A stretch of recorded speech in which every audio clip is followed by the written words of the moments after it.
Coucou les copains, est-ce que je vous ai manqué? Bienvenue dans mon nouveau format hebdomadaire, si ça vous dérange pas, on en reparle en fin de vidéo. Entre vous et moi, entre gens de bien, est-ce qu'on se dit qu'on part du principe que tout le monde a déjà vu un épisode de la série Pokémon? Peu importe la saison, de ça on s'en fout, on n'est pas sectaire. Il y est question de valeurs d'héroïsme, de lien entre un être humain et autre chose, de passage à l'âge adulte, et de tout un tas de trucs en fait. J'espère que vous êtes prêts, parce que c'est presque ce dont on va parler cette semaine.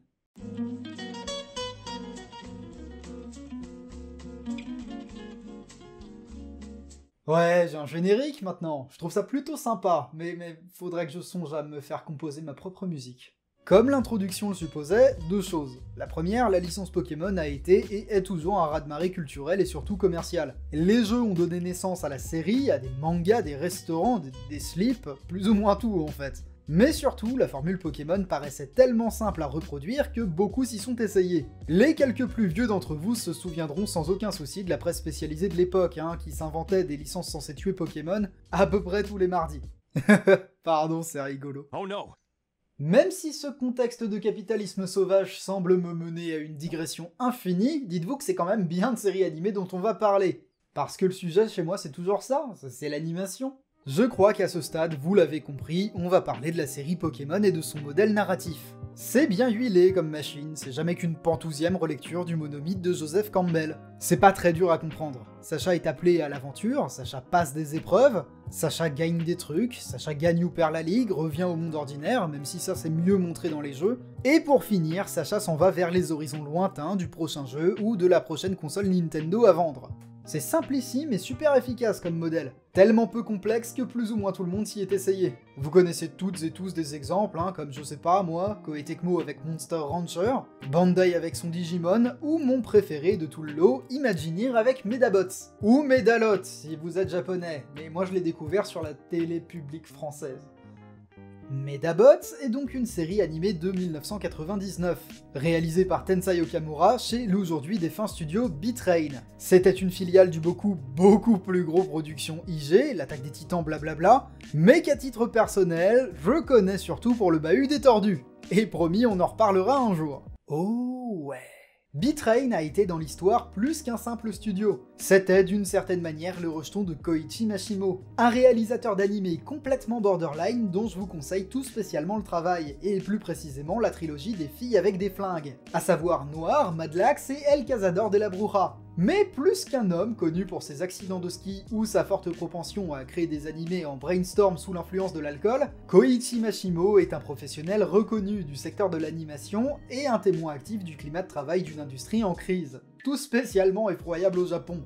Beatrain, au milieu de ce chaos, c'est une réponse viscérale. Un studio pensé pour faire travailler les frêles et les fragilisés. Durant ces 19 années d'activité, le studio aura aussi été le terrain d'expérimentation parfois privilégié de Mashimo. Tantôt avant-gardiste, tantôt autre chose. Mashimo qui par ailleurs n'est pas, mais alors pas du tout le réal de Medabots. Mais j'ai quand même eu l'occasion de vous parler de la trilogie des Girls with Guns.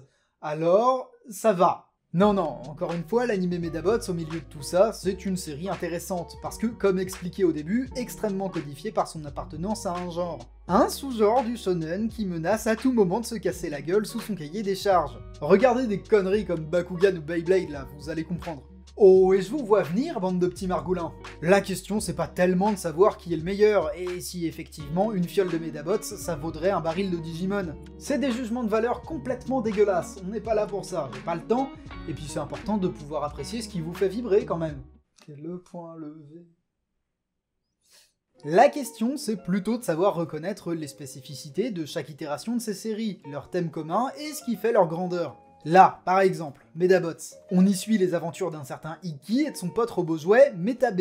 Ikki est appelé à l'aventure, Ikki passe des épreuves, Ikki gagne des trucs. En bout de course, Ikki gagne ou perd le championnat du monde, Ikki retourne à la case départ, et vous avez saisi, c'est pas tellement Ikki qui est intéressant. L'anime se veut conscient de son statut et de son héritage, et surtout y réfléchit. La série abordera donc entre deux blagues la question du rapport du protagoniste à la mort programmée de son petit compagnon, ou bien la question de l'obsolescence parce qu'effectivement ce sont des robots, alors pourquoi pas. On est face à des niveaux de lecture successifs carrément accessibles, constamment à mi-chemin entre bonne blague potache, surabondance de comiques de répétition, et déconstruction systématique de tout ce qui pourrait ressembler de près ou de loin à un poncif. C'est plus ou moins une parodie, parfois on fait quand même un petit peu trop. Medabots c'est un animé qui, à l'inverse de Pokémon, a été programmé pour être court, en 2 parties de 26 épisodes. On est sur une production assez basique dans le fond, mais attendez, avoir choisi le studio Beatrain pour produire un dessin animé de ce type, c'est incroyablement couillu. Parce que vous aurez bien compris que d'une certaine manière, même un animé dont le modèle est couru d'avance parce que répondant à une demande bien particulière, et ben dans les mains des bonnes personnes, ça peut quand même devenir quelque chose d'extrêmement cool.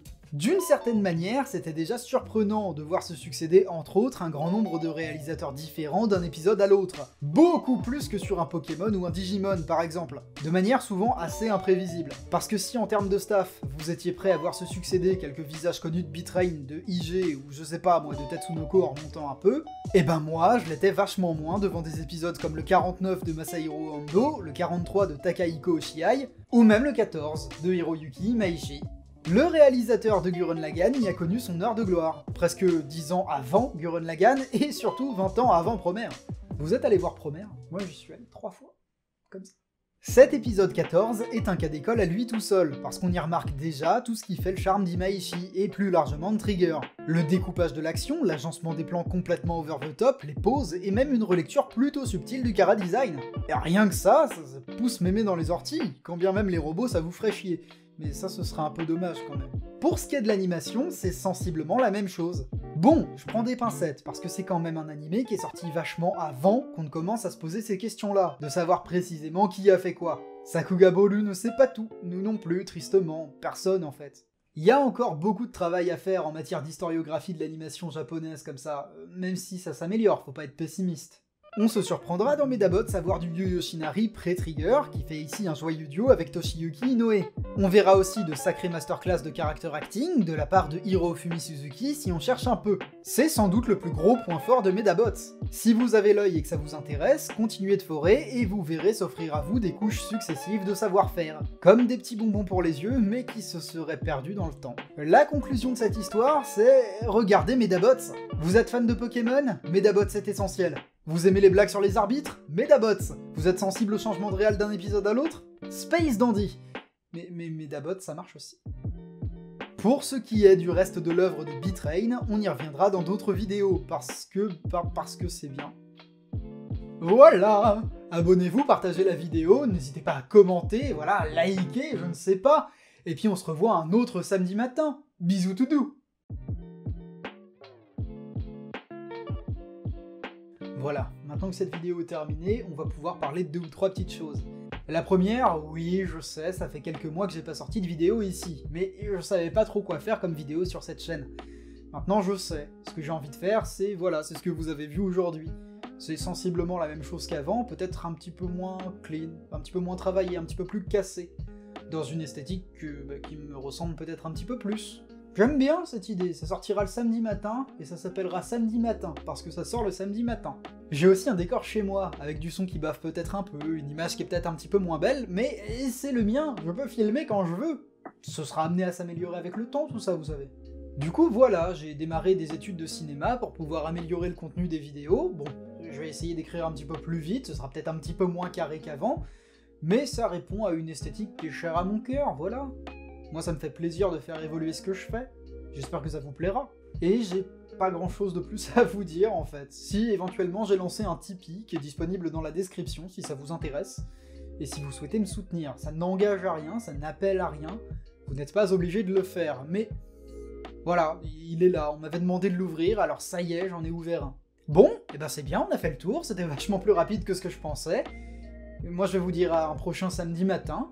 Bisous tout doux.